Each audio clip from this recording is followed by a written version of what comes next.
Hey everyone, I'm Cookie Brothers with FCF International, and I'm so glad to be with you guys today. We're here because we believe no one should do ministry alone. Have you ever been through just a really tough season where it felt like the pressure was just too much? Maybe the costs, emotional, physical, even financial, were just higher than you expected, but you were sure you heard from the Lord. Or the thoughts just racing through your mind just felt just so overwhelming you could barely catch your breath, just like a panic attack. I'm not here to belittle those moments. They're real, and most of us have been there at some point, maybe if we're honest, probably more than once. Paul understood that kind of pressure, didn't he? In 2 Corinthians 11, he shares some of his own struggles about that. He said, I've worked much harder, been in prison more often, even flogged more severely, faced death, and again. In 2 Corinthians 11:23, he said, 5 times I received from the Jews 40 lashes minus 1. 3 times I was beaten with rods. Once I was stoned. 3 times I was shipwrecked. And I spent a night and a day in the open sea. And besides all of that, I face the daily pressure of my concern for all the churches. 2 Corinthians 11:28. That's a lot of pressure.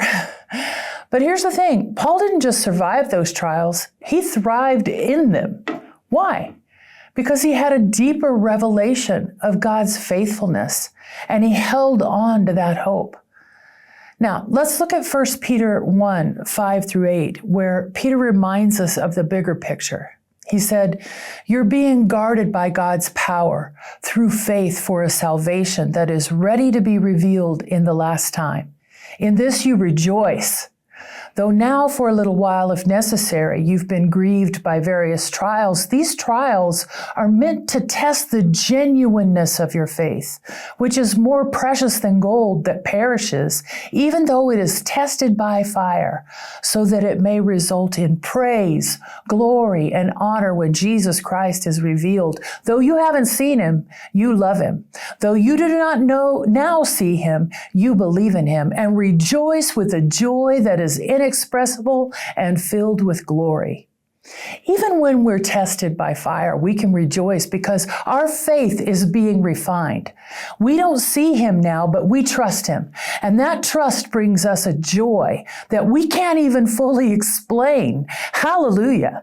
Now, I'm getting to my point, I promise. Let's take a quick look at Colossians 1, verses 9 through 11. Paul prays for the church, and he's asking that they be filled with the knowledge of God's will, strengthened with all power, that they would endure with patience, and here's the key, with joy. We have not ceased to pray for you, asking that you may be filled with the knowledge of his will and all spiritual wisdom and understanding, so as to walk in a manner worthy of the Lord, fully pleasing to him, bearing fruit in every good work and increasing in the knowledge of God, being strengthened with all power according to his glorious might, for all endurance and patience with joy. I was reading this recently, and 3 words jumped out at me: endurance, patience, and joy. I mean, you don't often think of these words together, do you? But that's exactly what we need when we're facing trials. It's not just about enduring or being patient. It's about doing so with joy. The Bible Knowledge Commentary says this of this verse: endurance implies not easily succumbing under suffering, and patience means self-restraint, which does not hastily retaliate. A lack of endurance often results in despondency or losing heart, whereas a lack of patience often leads to wrath or revenge.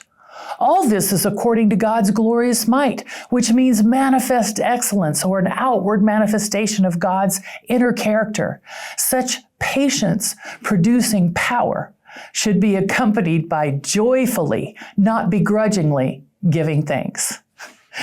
So here's my point. Whatever Paul faced, and believe me, it was tough. He felt the fear, the pain, and the hardship. But what he knew about God was greater than all of that. Through his praise, his prayer, his deepening knowledge of the word, he was able to experience joy in the middle of his trials because he trusted in the God who had called him.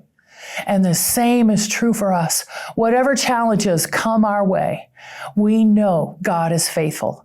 And just as important as it is to keep our patience and our endurance, we can't forget to hold on to our joy.